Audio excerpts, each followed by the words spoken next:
नमस्कार, मैं हूं नवीन पाटीदार और आप देख रहे हैं वॉइस ऑफ एमपी।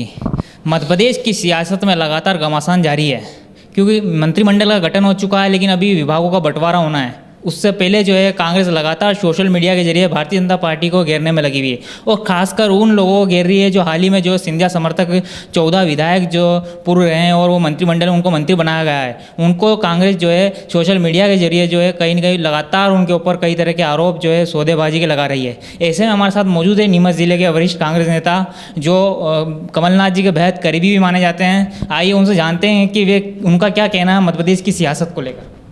तो वॉइस एमपी में स्वागत है। जिस तरह की 14 विधायक जो हाल ही में जो मंत्री शिवराज सिंह चौहान के मंत्रिमंडल में मंत्री बनाया गया, उनको लेकर आपका क्या कहना है? तो ऐसे ऐसे काम अभी भारतीय जनता पार्टी की सरकार में हुए हैं जो मध्य प्रदेश जब से बना आज़ादी के बाद से अभी तक ऐसा कभी कोई मंत्रिमंडल नहीं बना जिसमें 13 मंत्री जो विधायक ही नहीं उनको बनाए। कभी एक बन जाए, कभी दो बन जाए, इतने विधायक कभी विधायक ही नहीं उनको मंत्री बनाए। ऐसी क्या मजबूरी है सरकार की, भारतीय जनता पार्टी की, कि उनको मंत्री बनाया गया जो विधायक ही नहीं। फिर मंत्रिमंडल के गठन में 2-2 महीने 3-3 महीने लग जाए, ऐसा भी पहले इतिहास में कभी नहीं हुआ।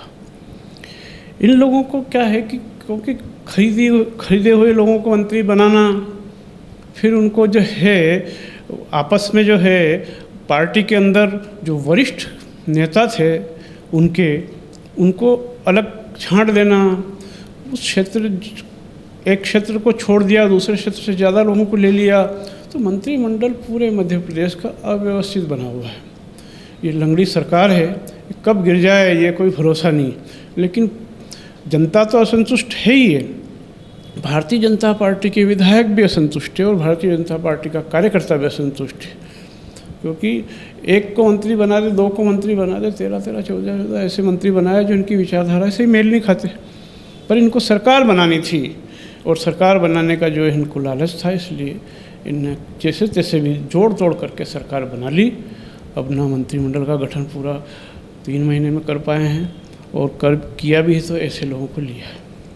आप कमलनाथ जी के बेहद करीबी माने जाते हैं, साथ में जो है आपके सहयोगी और आपके विधायक हरदीप सिंह डंग जो आपके साथ थे, कांग्रेस में थे, वे अभी हाल ही में सिंधिया के साथ जो भारतीय जनता पार्टी में आ गए।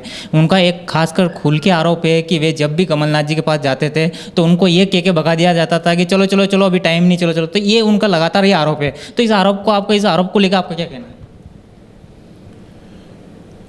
देखो, कांग्रेस का प्रत्येक कार्यकर्ता सुवासरा क्षेत्र का ये बात जानता है कि कमलनाथ जी की सरकार में किसानों के हित में, गांव के हित में इतने काम हुए उतने पहले कभी नहीं हुए। अगर उनकी नहीं सुनी जाती तो क्षेत्र में किसानों का कर्जा माफ़ कैसे होता?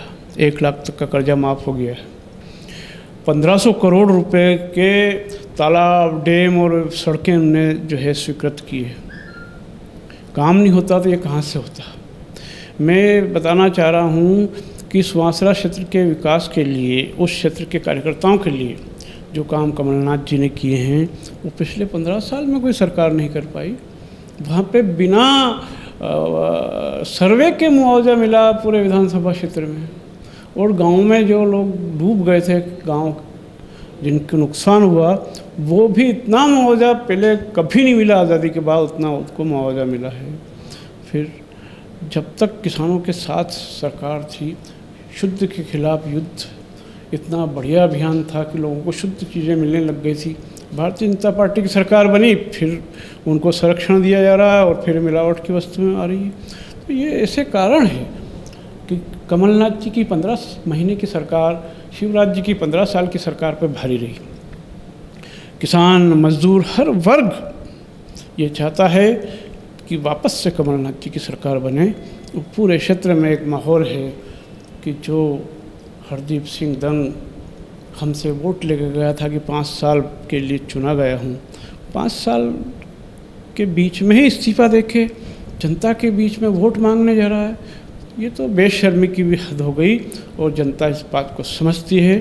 जनता को शर्म आ रही है कि इसको शर्म आया नहीं आया, पर हम कैसे जो है 5 साल में 2 बार वोट देंगे, और जिस पार्टी से उसको चुना था उसको 5 साल रहना चाहिए था। एक और मेरा सवाल है कि शिवराज सिंह चौहान के मंत्रिमंडल का गठन हो चुका है, लेकिन अभी जो है उनके विभाग का बंटवारा नहीं हो रहा है। कांग्रेस का ये आरोप है कि अंदर ही अंदर जो है एक बार फिर सौदेबाजी की जो है जमावट की जा रही है, उसके बल पे ही जो है इनको विभाग बांटा जाएगा। तो क्या कहना आपको इस पर?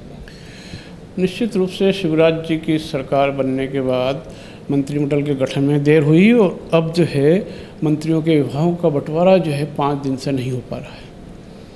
ये जिस तरह से सौदेबाजी की सरकार है, उसी तरह से मंत्रिमंडल में जो विभाग दिए जा रहे हैं उसमें भी सौदेबाजी चल रही है कि कौन सा विभाग मलाईदार है, कौन सा कमज़ोर विभाग है, किस में भ्रष्टाचार ज़्यादा होता है, वो विभाग से पहले से ही कितना पैसा वो दे देंगे। सारी प्लानिंग हो रही है।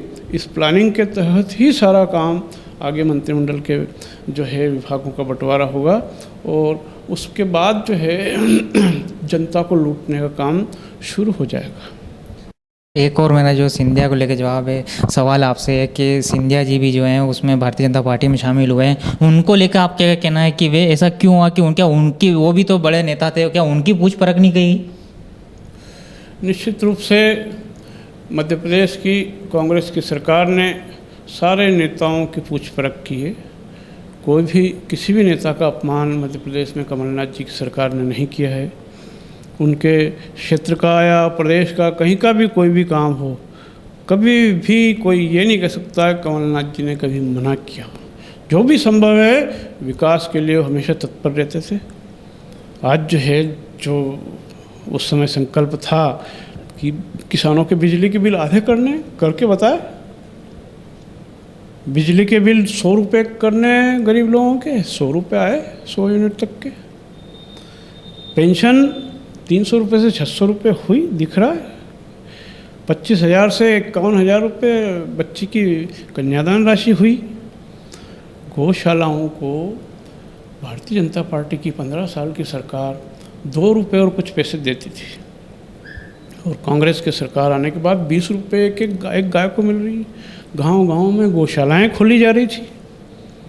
ये सब चीज़ें दिख रही है लोगों को और ये जो है झूठ बोल के और मीडिया में एक प्रचार प्रसार इन लोगों ने एक बना के एक हवा बना रखा कि हमारी पार्टी जीतेगी, हमारी पार्टी जीतेगी। कहाँ से? कोई आधार ही नहीं जीतने का।